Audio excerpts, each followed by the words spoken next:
ఆదికాండం వివాహంతో ప్రారంభమైంది.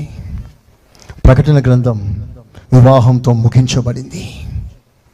వివాహం అనగా దేవునితో జతపరచబడుట. ఇదే దైవ సంకల్పం. ఆ సంకల్పం మనకు పూర్తిగా అర్థం అవటానికి కుటుంబ వ్యవస్థను స్థాపించాడు. ప్రపంచ చరిత్ర కుటుంబ వ్యవస్థతో ఆరంభించాడు.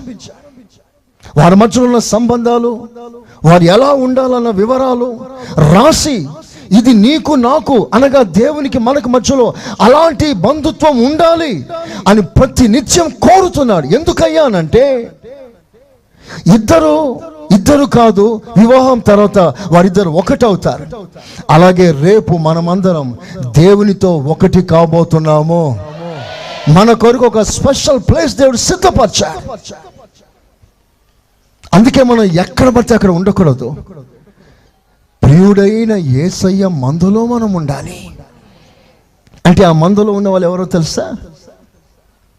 ప్రియునికి ఉండే ఆ మంద ప్రియమైన మంద.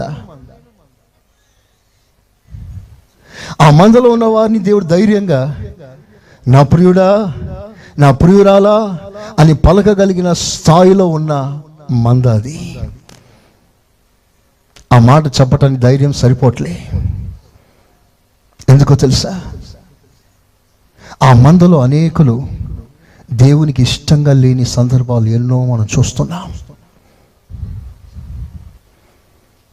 ప్రియుడైన యేసయ్యకు కలిగిన మంద, ఆ మంద ప్రియమైన మంద.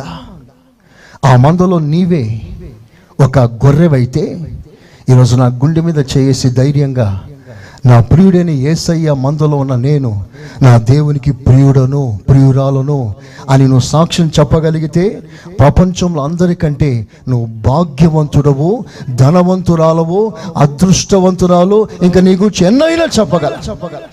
ప్రైజ్ ది లార్డ్, హల్లెలూయా. ఒకసారి మనస్సాక్షిని మీరు చేపెట్టి ఆలోచన చేయండి. ప్రియుడిగానే ఉన్నానా, ప్రియురాలుగానే ఉన్నానా?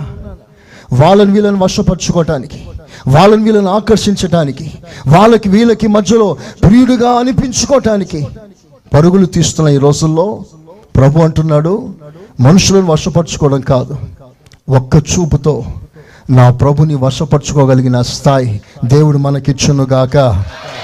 ఆమేన్. నా ప్రభు మనల్ని ఆకర్షించాడు, మనం ప్రభుని ఆకర్షిస్తాం. సిలువ మరణంలో నా ప్రభు యేసుక్రీస్తు ఆకర్షిస్తానన్నాడు. నా ప్రభు మనల్ని ఆకర్షిస్తున్నాడట. మరి నువ్వెవరిని ఆకర్షిస్తున్నావు? ఈ అలంకారాలు ఎందుకు? మనకి సొగుసు సౌందర్యాలు ఎందుకు?